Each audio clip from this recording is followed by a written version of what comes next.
folks, welcome inside the Parisi Palace, high above 3773 East Broadway. This is a live edition of the Jake Feinberg Show, comedy on Power Talk. Please go to our website, powertalk.live. Download our free app to your smartphone so you can stream all of our live local programming, including Solomon on Blast, the Jim Parisi Show, and yours truly, the Jake Feinberg Show. We can't thank you enough for making us part of your day today. Without further ado, I want to bring in a vocalist and a band leader who's carving his own path in the psychedelicized region of Southern California. He comes from a long lineage of music. His father was steeped in jazz and Hammond B3 back in the day when they had Hammond B3 and drum duo gigs going on. And he and his brother, Brent, were marinating in that music and really are now, sharing their truth with the general public in their own way. And what an honor. Darren Rademaker, welcome to the Jake Feinberg Show. Thanks, Jake. How's it going, man? I'm doing great, man. How are you doing? I'm doing good. We got a little bit of a cloudy day, but we had a lot of surfing yesterday in the rain, but it was great waves, the best of the year so far, so we're good. I mean, can you talk a little bit? I was thinking about it on the way over here. I just would like you to talk about how much the natural sounds of the area, the waves, the tugboats, the birds, the traffic, just in general. How often do you incorporate the natural sounds of every day into your music? Wow, that's funny. I don't know about how much we think about that these days, but I remember back on the first Tide record, I remember when Farmer Dave was playing with us, there was a lot of stuff in the end that we would call seagull sounds or whale sounds or something that he was doing. Right. I think that was kind of the time we incorporated. I think of songs like Farewell My Friend by Dennis Wilson, and there's a lot of seagull sounds in the beginning and into that song. So I think that's kind of nice. But yeah, I didn't mean it. I didn't state the question the right way. Okay. It's not about actually directly putting ambient natural sounds into the music. There was a period of time, and you're old enough to have touched this and experienced it. Is that like what was so amazing about the regional centers of this country before full interconnection was that every regional center had its own individual sound. It didn't matter if it was Atlanta or Miami or Detroit or Chicago, LA, San Francisco.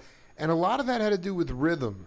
And the rhythm for a lot of cats, if they were growing up in San Francisco, it had to do with the tugboats. It had to do with the cadence of the natural sounds. I guess what I'm getting at is do you feel like there's a rhythm to the region that you guys inhabit today? And do you try to put, and does that find its way into your music? That's interesting and tough. Yeah, tough question. There's no right or wrong answers. I mean, you could say no. It's fine.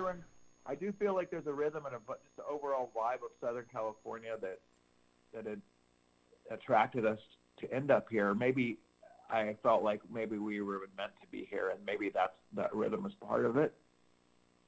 Growing up in the Midwest and the South, I guess, yeah, I could think of a different rhythm for the Midwest and a different rhythm for the South and yeah, I got you. Can you talk about those different rhythms, especially for the audience that maybe are slightly younger than both of us? I mean, I think it's. Well, I would think about growing up the Midwest for me. If I would associate the rhythm, it would be like with the farm, the tractors. Now we're cooking. Now we're cooking. The birds that were there, that were driving down the gravel roads, kind of feel, thinking. And then the South, I think when we moved to Florida, we didn't really think of it more as the South. We thought of it more as Florida, like vacation paradise. But that was our first touch of the ocean, but it's a different ocean sound than we get in California. I know the Florida one might be the hardest to find. I think that's why we looked outside of the area. You're And then telling me that Southern I want to be California, very clear though. This is absolutely intoxicating. This is where the rubber meets the road for my show. Is there a way to describe the difference in the sounds of the ocean off the Atlantic or the Gulf of Florida versus the Pacific? most definitely, because what we have of Gulf of Mexico is just flat and very, very non. It's just more of a calming. You're more likely to hear the birds or just a boat going by in the distance. Whereas in California, the sound of the waves usually, the pounding will maybe it can be calm at times, but most of the time the pounding would sort of drown out the rest of that sound. I mean, that would be this is fantastic. I'm curious. I wanted you to talk to the audience a little bit about the idea. I'm actually in the process of writing my book, or at least the first volume of the book. There's just so much.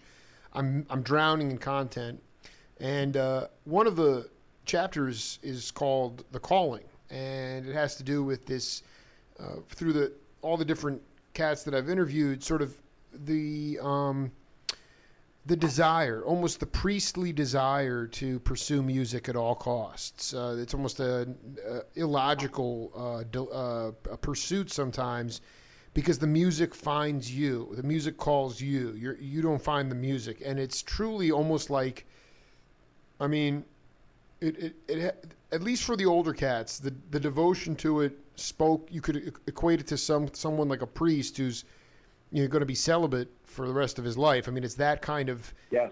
Okay, and I wanted you, Darren Rademaker, to talk about, is it a calling? Is it a passion? Is it something that you work into the milieu of many different crafts, or is it a calling? Is music a calling for you? And if so, you could share personalize it and talk about a story that relates to that calling. I think it's definitely a calling for someone that's a real musician, or real. What I don't say that people that do music nowadays, or even in the past, that weren't real musicians or whatever, aren't valid either. But I'm saying something like having it somewhere in your family, I think, helps a little bit. The calling, I would say, I was always interested in it as a child, because I didn't know my dad too much for a few years, but I knew he played music, so maybe that's why it was interesting to me. The fact that he was a bit anonymous was the was could it? Have been, or just seeing pictures of him maybe with a guitar, or playing when he was in high school, or playing with the jazz bands or whatever. Maybe I sort of think that ingrained. But you can see pictures of me at a time when I didn't remember him playing piano, playing drums, playing guitar, but probably 3 years old, 4 years old, faking it, not really playing. And then once I got to reconnected with him, and we were in Florida, where I really started playing music, was a buddy of mine and he taught me a song in church camp. It was a religious song, and I felt like that's when I started feeling, this is what I want to do. This is where I had the calling to do music. And I remember the song "Walk the Streets of Glory." Wow.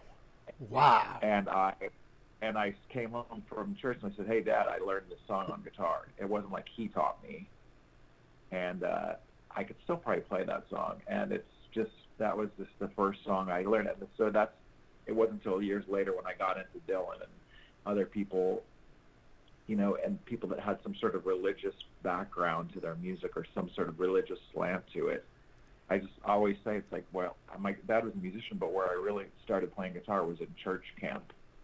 This is fascinating. Do you feel like you were touched by the Spirit at that time? I feel like I was probably touched more by the spirit of music and rock and roll than touched by the Spirit of God. I don't think it was as spiritual, but I have my own ideas of spirituality. Of course. I'm just saying it's like, the tune, I don't know the tune offhand, but it's like, I mean, it can't be like, one of these like odd metered complex songs. It's probably pretty straight ahead tune. No, it's a 3-chord, just boom, boom, boom, boom, walk Right. the streets of glory, one of these days, hallelujah. It's pretty good. How was your? Was your dad like, hey, let's work it out? Let me go play drums, and how did he respond to you? Because It was probably even maybe a year or so later from that because he bought me my first guitar, and him being a musician and working in music stores and owning music stores, he wasn't going to let me get something cheap. The guitar I learned, the Walk the Streets of Glory song in church camp, it was a old Mexican classical guitar that he came across sometimes at Praise somewhere in the 30s. It's sitting in my bedroom right now. Oh, that's great. So I have the first guitar I ever learned on. But my first electric guitar, Fender Mustang, he took me when I was 13 years old to get my first electric guitar. I still have the amp that I got that day, but the guitar was stolen. But that's when I got the guitar. I started taking guitar lessons. I think it might have been before Brent was playing the trumpet, or around the same time when Brent first started playing the trumpet in elementary school. Oh, this is I need to get photos of you guys immediately playing. Oh, we have them. Oh, I mean, this is it's one of the greatest families of all time. Yeah, we had a family band. We had a stepbrother who I just reconnected with last year after my father's death, lives in Hawaii, and he was an amazing musician who played tenor saxophone, drums, and keyboards. So we had a family band where he switched off on stuff, but Brent and I stuck to what we were doing. Brent played trumpet and I played guitar. And I remember we played 25 or 6 to 4 by Chicago. Don't let them, yes. These are all instrumentals. No one sang. 25 or 6 to 4 by Chicago. Don't Let the Sun Go Down on Me. And a bunch of jazz standards, Satin Doll, Cute, Disney songs, stuff like that. Bill Bailey. Oh, yeah. This is unbelievable. Wait, hold on. Yeah. You just had a reunion, or this was going back to the Florida? I'm just trying to figure out the time frame on this. I saw the stepbrother for the first time in 40 years in Hawaii recently. We went to Hawaii to visit with him, and he has a piano in his condo, but he doesn't really play music anymore. He's kind of excited by the fact that Brent and I kept doing music. So I just want to be clear though. You guys didn't have a jam session there. This was going back to the time. Oh no, yeah. This is going back. Yeah, he didn't want to jam. I mean, but, this was going back. This is really important. I mean, Buzzy Feet, and I've done a couple interviews with him, and he made one of the most. I mean, it seems like kind of straight, but actually, it didn't ever really occur to me. He said, for me, he said, I was much more focused on, learning to like the sound that came out of my apparatus before I learned facility and chops. Like the idea is that, you in today's modern world, especially with a lot of music coming out of the academy, you have kids that have tremendous facility, tremendous chops, and they have no feel. They don't even know, they don't even have an individual sound because they've been comping so much. Whereas Buzzy was saying basically, it took me a while to like the sound that was coming out of my instrument before I even cared about chops. And I was thinking, I'm like, what was the route for Darren Rademaker as it related to getting comfortable on the apparatus? I never really felt comfortable. I just wanted to do it, and I had this, what I have the same. I was like, pick the songs, like when I was really into Elton John and Chicago and the Carpenters. That's what I listened to, Rod Stewart and whatever. And I just like realized it's like, I can't play this music. Well, I think I was saying this, what we were talking about, the sound of the music and everything. I had a really small amp. I think the first 2 amps I had, one was like a small Ampeg practice amp, and the next one was a PA that wasn't really an amp. So I was always frustrated by my sound. And the stuff I was listening to, like sometimes Yes, or Sensational Alex Harvey, I was like, I can never play this. I felt frustrated by my sound until obviously like the punk rock stuff came along, and that's when I started to feel comfortable with my sound. No, for the record, why was it the energy and the gumption of the punk rockers, the fact that they weren't, trying to be, what was it about that? It was easy. my dad would always say, used to say to us, my brother is a national musician like my dad. He could tune the guitar without a tuner. He has a better ear than I do. But he said, I worked at the time. I was the one that I had to work at it, and I worked hardest at it. And I did something with it first, or I was first playing in bands and doing that. Before, I'm older, so that makes sense too. But I always had that in the back of my mind, and it wasn't something that made me mad because I agreed with it. And we had, like I said, our other stepbrother John also was a really just natural musician, even though he wasn't blood relative. But yeah, getting to the idea of the sound, I don't honestly think that I felt comfortable until years later. I mean, probably when Glenn and I first started further in the early '90s, when we started experimenting with different sounds and understanding recording ourselves and stuff, that I felt comfortable with my sound. And now the thing about musicians and playing is, I believe that if you're going to do it, you should be good, and you should practice, and you should play. But for me, once I started songwriting, that was the most important. I don't think I'm a great singer, and I don't think I'm a great guitar player, and I'm definitely beyond adequate at both. But I just once I started writing songs that meant people would say, "Oh, he's a great songwriter," So the sounds thing and the music playing part of it has always been kind of frustrating to me, because I know I'm good, but I'm not great. Absolutely. And actually, to be honest, in fairness, I think you could talk to Kenny Burrell and he'd say I'm still searching for that sound. Exactly. I guess that it's a forever journey, but I mean, can you go back to when, okay, so, I mean, I would just wish your father was around today. I'd love to catch a hang with that guy, but when he would have loved, we would have had a ball. But I mean, when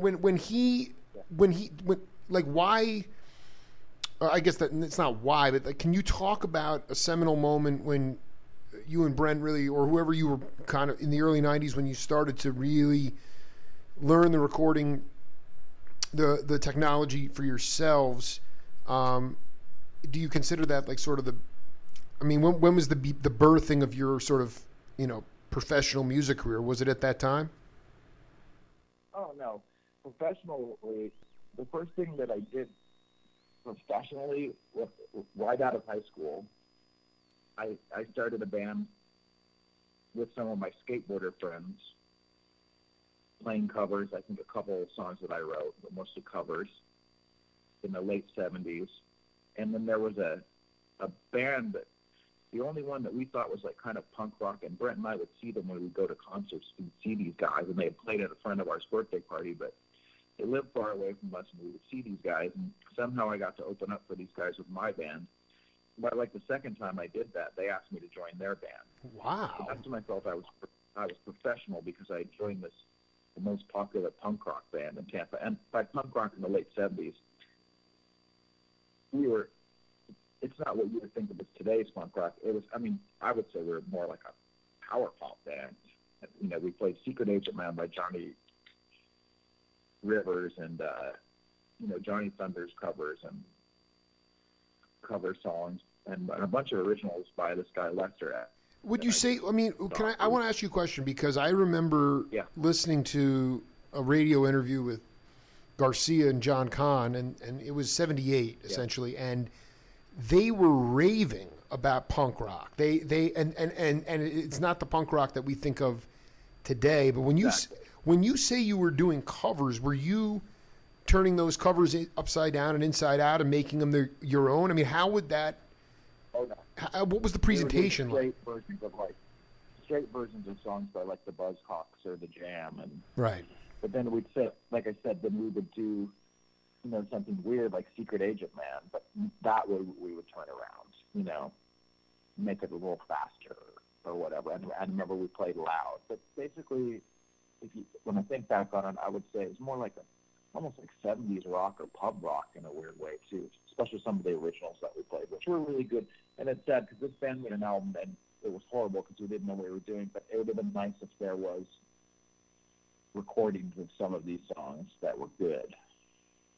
Well, also, were they the most popular punk rock band because they were really the only one doing that at the time, or it was actually exactly? There was about 25 people, and I remember there was another band that was our competition. Right. Called Zenith Nadar, and we hated them because they were 30. I think I was 17 when I first joined this, and we didn't like them because they were 30 and they were old. And so that was my first professional where I played in bar outside of I played in bars as early as 12 years old or 13 years old with my dad and my brothers, but playing in bars, getting paid. I think I made like $35 a night on Sunday nights and $50 on Wednesday nights, which even in LA, that's what some bands are making now. Dude, no, I'm with you 100%. Hold on for a second. This is so important because it's against the law now to have like a minor in a bar. Or like, I mean, you can't. There's so many of the cast that I've interviewed. They were on the bandstand with their dad at 9 years old, 10 years old, and like, what was your dad's, not leadership as a band leader, but like as it relates to raising you guys? How did he get you guys to, at least at that point, try to express your own truth the best you could? Obviously, you were young, but like, what would he do on the bandstand that made him somebody that was not just a great musician, but also a great teacher, leader? I think that for us, I think the one thing about us, like, A, it's your dad, and then B, just, go into a bar or restaurant or club and, like, just when you're a kid, seeing any live music, pure music. I'm not saying every kid's going to respond the way, but from the get-go, like, anywhere,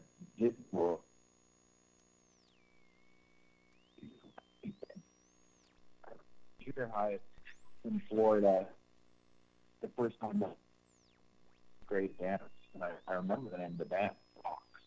It was playing, but if I did Smith covers or whatever, but I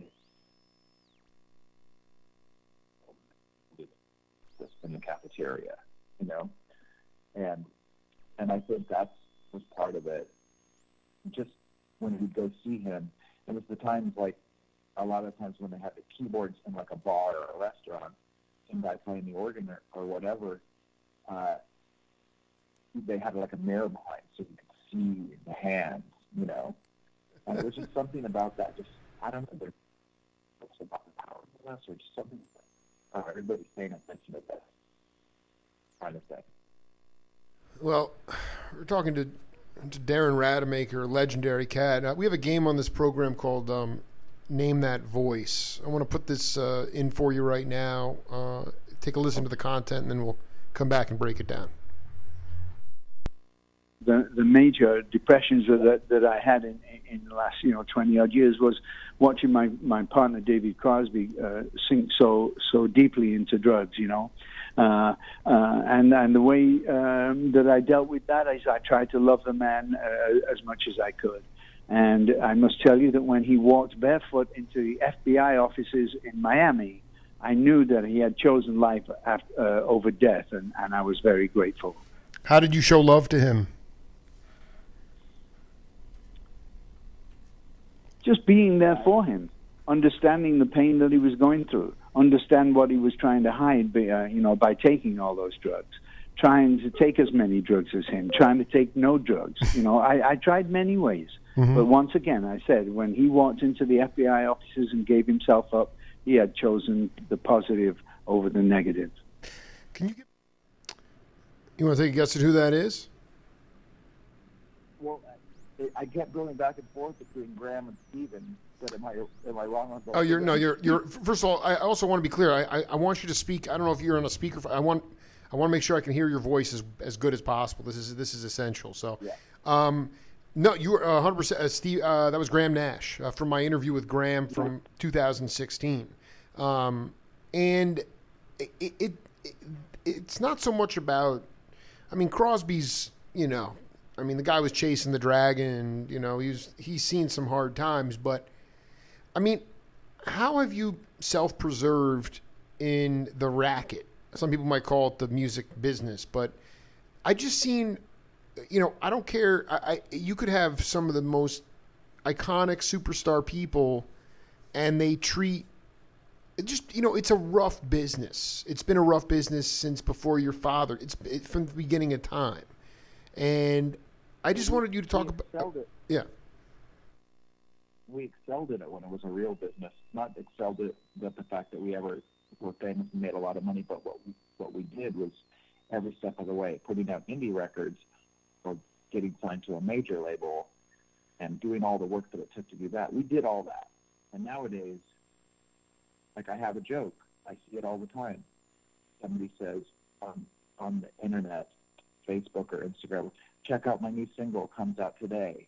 And I said, oh, really? What label is it on? The internet? Like, it used to be, you had to be good and work really hard to get a record deal. You had to do a lot of things to get noticed. There's another thing now of there's rich girls that, because of the internet, they can use their money to buy the best musicians. And all of a sudden we put out a record, and we've never even done a show, but now we're getting more popular. It's frustrating now. That's why it was 10 years between Tide albums because it seems hopeless. You never want to give up on music. Going back to what you were saying earlier about the calling, is I've seen there's people over the years that have been in bands with Brent and I, or people that I've known that did music, and then now they're like, I own a business, or I'm a contractor, or I do this, or I do that. And so I guess music was never really that important to you. You were just trying to get girls or drugs or be popular for a while, because if it's your calling, just like anything else, you really don't have a choice. I always say, wow, I really picked now, especially nowadays because of the online streaming, and there's no money from records, because even as an okay indie artist, you could make enough money that you'd have as a good full-time job to live off for the year before, every music was free. And as I said, you pick the wrong business, but if it's what you do, it's what you do, and you're never going to stop. This is really important this is important for my own education, because the posts I put up on Facebook, I'm not pontificating. It's coming from the cats themselves. So when was the indie market so vital, and was it before? Are you saying pre-internet, or when was this time where it actually still made sense? For example, the Tide. Let's just put it this way, like for the Tide, and it was Tide. I wouldn't say it was pre-internet, but it was pre-internet explosion and pre-internet whatever. Like our first record came out in 2001. Right.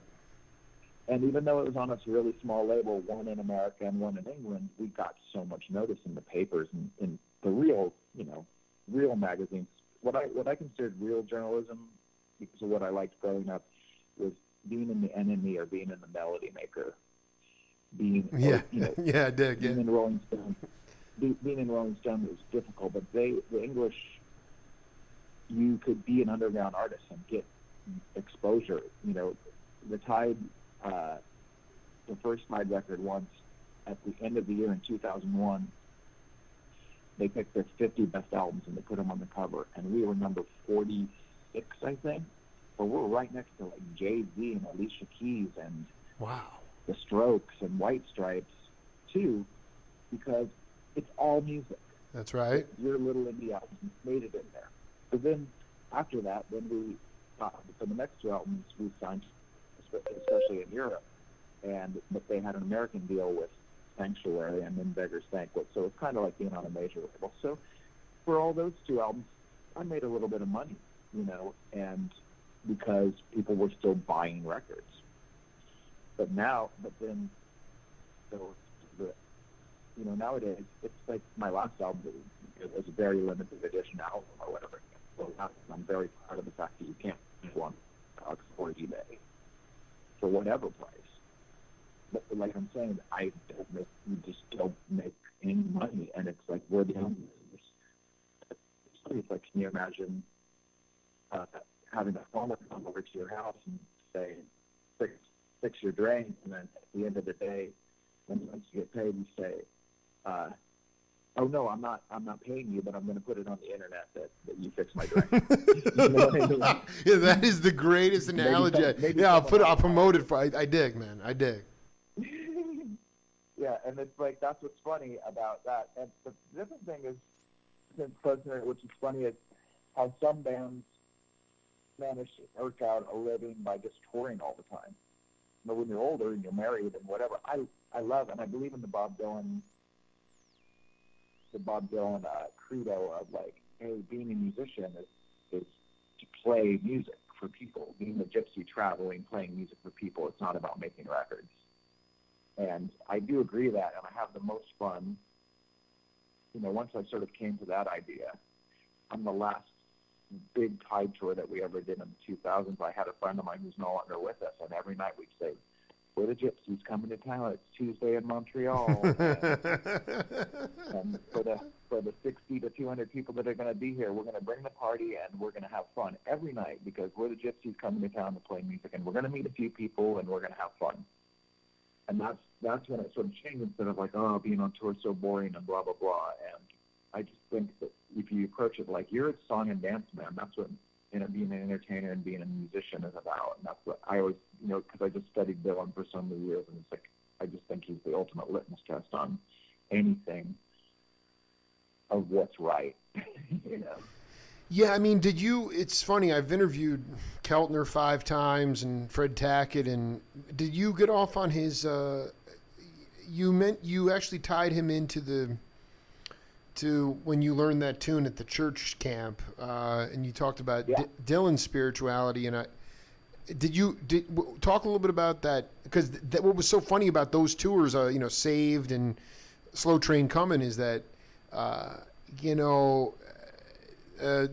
people were very confused. Here's Dylan preaching, and you had people holding up signs like, Bob, Jesus loves your old songs too, you know, and then he never got into, like, he didn't want to be part of, like, you know, God, I'm blanking on the guy's name. He didn't want to be part of any gospel, pure, you know, traditional circuit. Yeah. So he was like sort of in the middle, and it was so hip. But yet it was so gypsy-like as well. What you must have actually seen some of those shows. I was so, see, that's what I'm saying. When Elton John stuff that I liked when I was really young, Beatles, you know, obviously, CCR, great AM music. And then we got into, then we were like, you know, SM stuff. Yes, Pink Floyd, yes, Aerosmith, SM, REO Speedwagon, pre-80s, you know, fair with that. Absolutely. I was into stuff like that, and then when punk rock came along, and I missed out on Neil Young, Dylan, Crosby, all that stuff. I didn't discover that until I was in my early 20s because I thought that was old people's music. I just didn't even care about it at all. I knew all the things that were on the radio. I remember, like, Brent and I would hear Three Man in Paris by Joni Mitchell. Oh my God, Mike, the sickest. Oh my God, Jesus! And we were looking at each other like, "What is this? I don't know if I like this or not." But then later, you know, in life, we're like, "Wow, this is amazing." You know, like I talked about Crosby. You were talking about Crosby earlier, and he was one of my favorite people. A girl in England, this musician Kate St. John. She was in this band Dream Academy. She played on a couple of Van Morrison records. She played in his band. She taught me on one day in like 1980, and we were listening to the Byrds already, and we were listening to probably Crosby, Stills, and Nash, but we'd never listened to those two albums. And it's so funny that in London is where I heard those two albums for the first time, and if only I could remember my name, was like one of the best things I ever heard. I just thought it was the best thing ever, and I love David Crosby for life. And in the early 90s, one of my covered Traction in the Rain on one of our, you know, indie rock albums from Further, and it's crazy, and it's full of noise. There's a vacuum cleaner going on in the studio. We're basically kind of playing over the record. But at the time, in 92, 93, when we did this, no one was listening to David Crosby of our friends. It didn't have anything to do with anything. It was just old people's music. And I thought it was so innovative that we did one of the songs, and a couple of years ago on Twitter, when he was on there, because his Twitter is hilarious, and he said, "Somebody tell me something. Anybody tell me something?" And I said, "Hey, did you know we did a cover version of your song?" And he wrote back, what did he say? He said something like, He's like, yeah, I heard terrible. it. wait, say it again? You know, completely awful, completely horrible, trying too hard to be cool, something like that. And I go, wow, this is why everyone doesn't like David Crosby. Because here I am trying to say that we were trying to dig your stuff and do something different with it at a time when no one cool was listening to your stuff. You know, there was a radio show that a couple of the guys from Beachwood Sparks had on KXLU, the indie radio station out here, and they actually got in trouble and they almost got kicked off the air because in the middle of the punk rock and the indie rock, they would play David Crosby and Graham Parsons, and that was a no-no.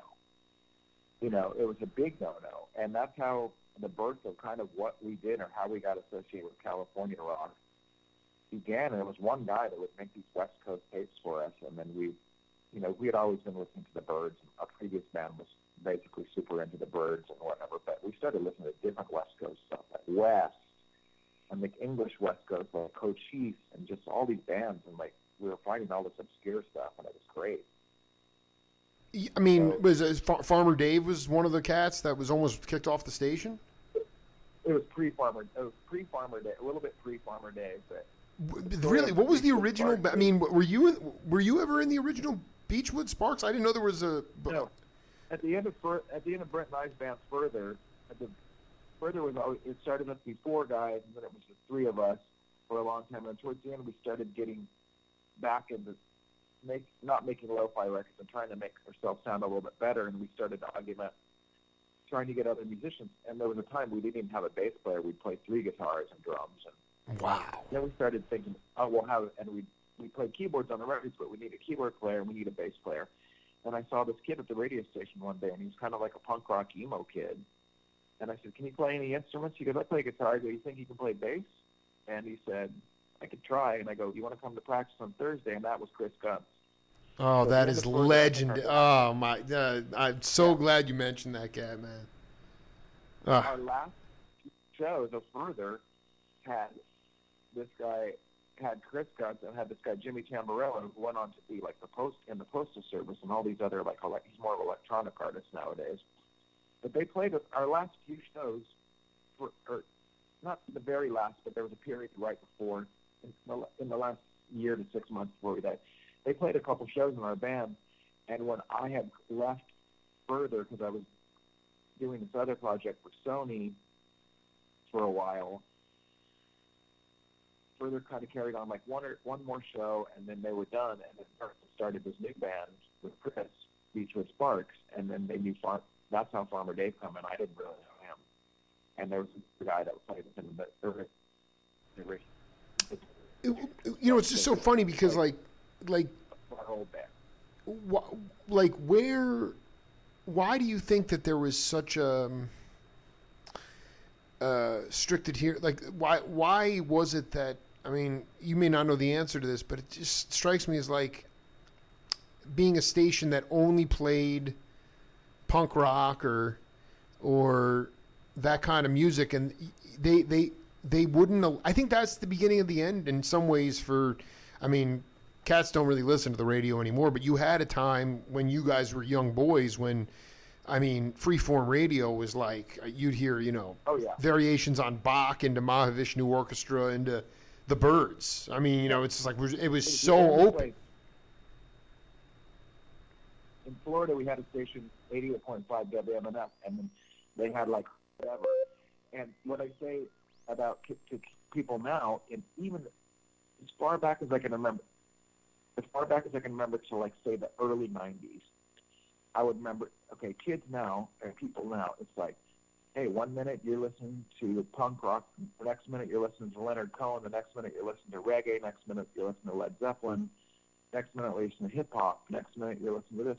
But I tried to tell people in the late, maybe the early pre-internet, you were one thing. I'm a psychedelic guy, I'm a country guy, I'm a reggae guy. And if kids came over to your house and you had a Led Zeppelin record, they would be like, what the hell is that?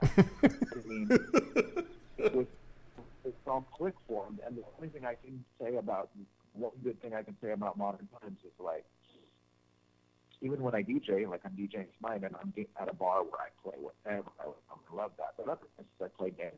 So I didn't know about dance music. I'm like, play myself. I learned a lot. Or I learned about, I never thought I would like get into disco, but I started to do a lot of late 70s disco. And learned that. Or it's okay to be just not one thing. But I'm talking about, it used to be like your thought. Nobody's all together. And that might be it's easier for people to be all together. And whatever kind of they like. I have another voice to play for you. I don't think you're going to necessarily get the voice. I just want you to listen to the content, and we'll come back and break it down. Well, that's an imposing question. It's heavy, I know.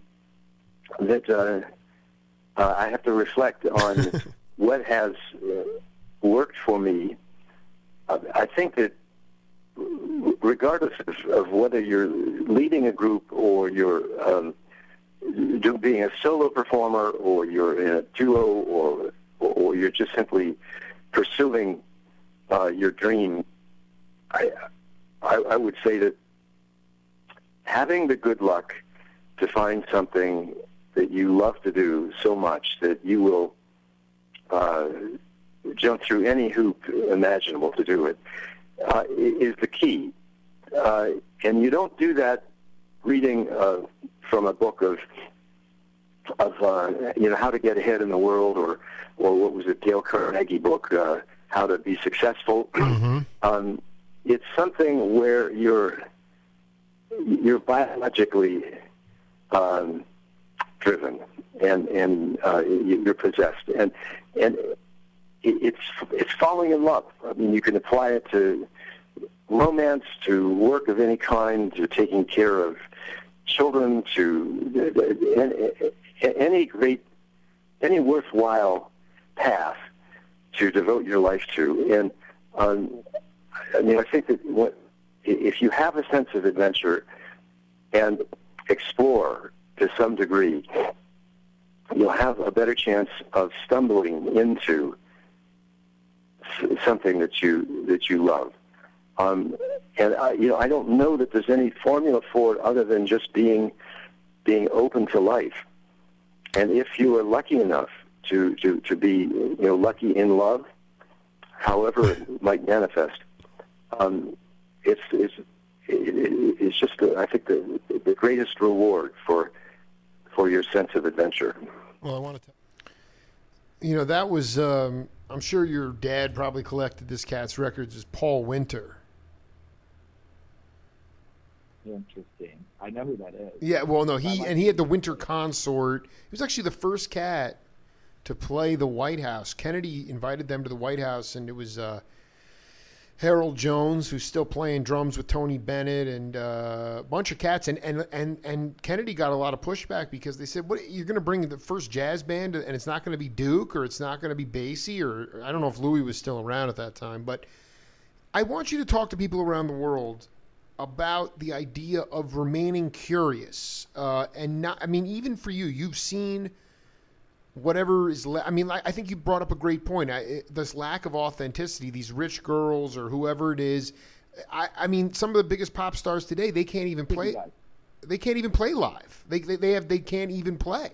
I mean, they do something and they said, "How do I sound?" The engineer said, "Terrible. Come up, we'll fix it." That lack of authenticity is deflating for any true creative. And I want you to talk about how you still, through it all, through all the bullshit, you remain curious, hungry, lucky in love. In the last sound clip of him talking, the one thing we kept talking about was the luck part. Right. And I feel like that is a big, big part of it. Like, one of my favorite things is called blessed and cursed at the same time. And one of that is I could be like, well, I'm not as rich as people don't respect me like Jack White, and I'm not as rich as him, but I have done this underground thing, and there's people like you willing to call me up on a Tuesday and talk to me about it, so I have done something. That's what I consider lucky. And as far as the exploring part that he's talking about too, there's no way. Now there is a way that you could not leave your bedroom and still have some sort of a career or whatever. But I think having the guts to move to another city or travel and see things is also a part of it. But the idea of the luck part, going back to that, I was saying, like, and I think there's a thankfulness in that, and being able, and we'll go talk about being able to play in a second, but some of the luck stuff that I say is like, well, last Tide show was 2 weeks ago at the fitness venue in Los Angeles, and there was 300 kids there, and it was packed, and I go, I'm in my 50s, still do this on a Friday night. Yeah, gratitude is the attitude, man. Where I had neighbors in my dream of playing at that place. You know what I mean? We have some sort of luck and some sort of magic, and that going back to the talent of Neil Casal, who's just watch and such a good, could write a song and have him come play on it without hearing it, and it'll be great. Or there's these other musicians, and I listen to a lot of female artists these days, and they're younger, and maybe they don't know how to play that well, but they put it together in a way that it's interesting to me. What's interesting about it? Their actual musicianship isn't good, but they do something a little bit different. Like even Joni Mitchell, when she started, how she was with her tunings and all that kind of stuff, and right. I think that's what drew people to her, like Crosby or whatever. And I'll see like some musicians sometimes, this girl's been playing guitar for like 6 months, or this guy's been playing guitar for a year, but it's something interesting about the way he plays. Not technically good, but there's something interesting, and maybe that's soul, or whatever. Right. Well, they're giving it their all, or they're doing it their own way, or something. They're not afraid, or something. Yeah. But like going back to saying, I do believe in luck, and I do believe in being blessed for like having whatever we had. But at times, it's frustrating to be like, when you see, even in the modern day indie rock world, I mean, I live in Echo Park, and there's usually if a band becomes popular, it doesn't matter if they're from Australia or where the hell they're from, they end up living in Echo Park. And I'll see them in the restaurants or streets, and it's like, why is that guy more popular than me? My music is 10 times better than him. Right. And I'm positive about that. Is it my own fault? Was I not lucky? I just don't know. Well, I just think it's also appreciating the opportunities. I mean, I think that the idea that you can stop at that venue and look around, see it packed full of younger cats, say, I still can, I mean, that's the point, is that I'm getting for 8 years I've been on this trip, and, I've gotten all the way. I used to wear it as a badge of honor that I did 2-hour-long interviews with Bill Cosby, and, not so psyched about that anymore. But the thing is that, but, it's like, man, I got to tell you, on July 13th, I'm going to be in the Brava Theater, 400-seat venue in San Francisco, doing a Q&A Woodstock 50th anniversary with Michael Shreve and Greg Rico. I mean, that's a crowning achievement in my professional career. So I think it's about kind of appreciating what you've, and trying to actually be stay in the moment too, which I actually find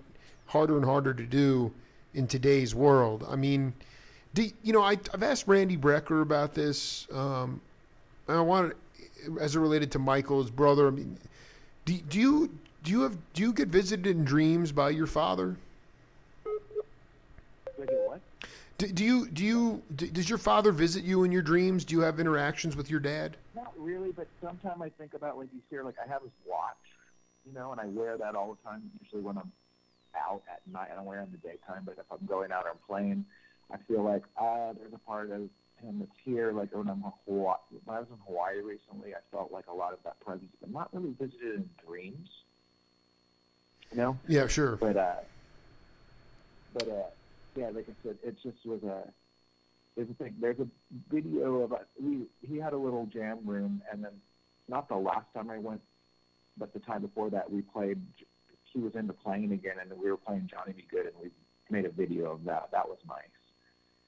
But Yeah, I do feel the presence of, I think anybody has that sort of presence of somebody being there. And it was funny because it took him a long time. It was not until really like the Tide and Beachwood Sparks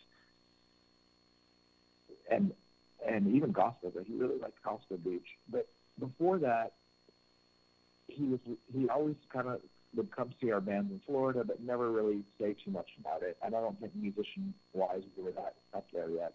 But then when we made our records for Geffen and under Shadowland, he loved that because it was such a production, And I love it, dude. He was still on this planet to see that. Oh yeah, he saw that. But it was funny, and not until the later years when I felt like he was really starting to understand what we were doing. But I always had a kind of saying when we were doing some of the more experimental stuff and further, and he's like, I don't even know what this is. I don't understand it at all. And I would say good, because kind of that whole rock and roll 50s thing of like, it's not for your parents anyway. Exactly. Exactly. No, I did.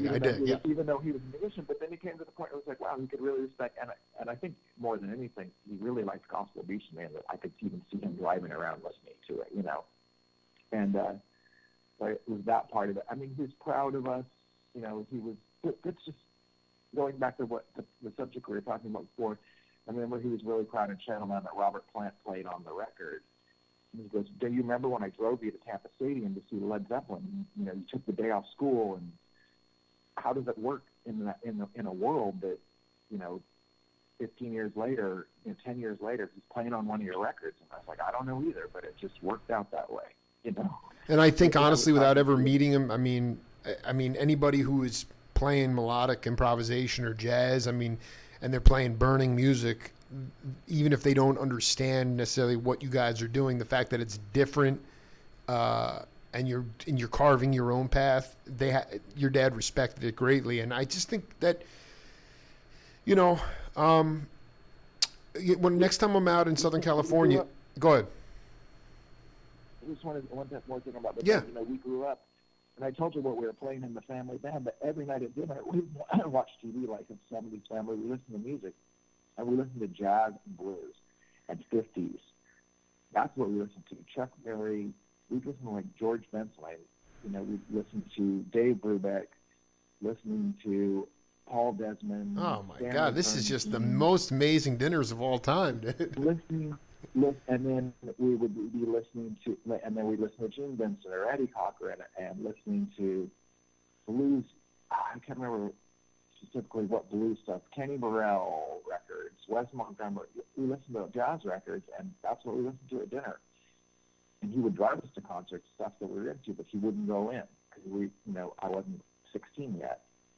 And he drove us to Led Zeppelin, drove at Pink Floyd, drove us to see so many Brewers Circle, so many bands, but he never went in.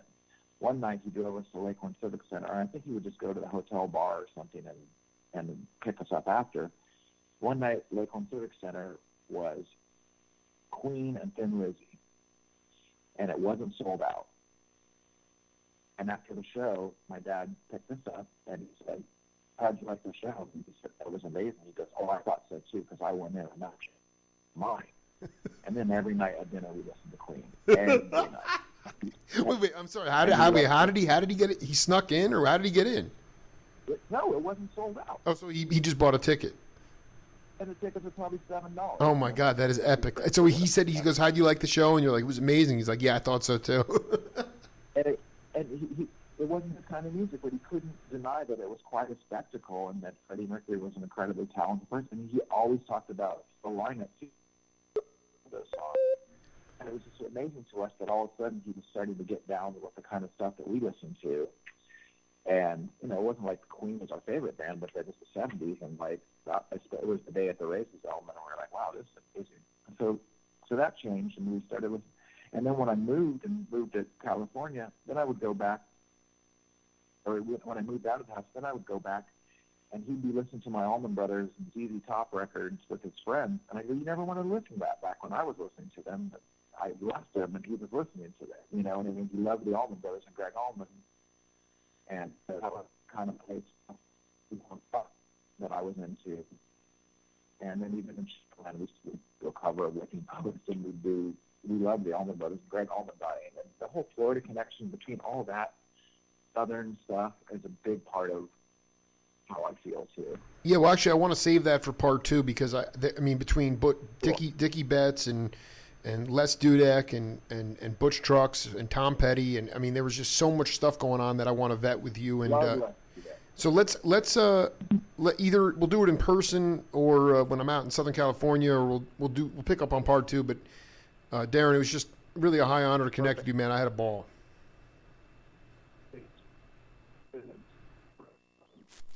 The questions, you're a genius. No, yeah, I'm just trying to do my thing. I'm just trying to find my voice, dude. So I'll get a copy of this out later, and thanks for bringing a smile to my face and to people all around the world tuning in. Nice to finally do it, Jake. You're really, thank you. All right, my man. Be good. Keep going. You too. Later. Bye. Bye. Darren Rademaker, part of the Rademaker contingent that stretches back, the lineage that stretched back to his father, who was just steeped in jazz and blues, played a multi-instrument, tons of different instruments, and carried over to his kids, who just continued to inspire in their own way, and just feel so humbled to know that entire enclave, Southern California psychedelic community. We'll be right back with Fabienne Grisel on the Jake Feinberg Show.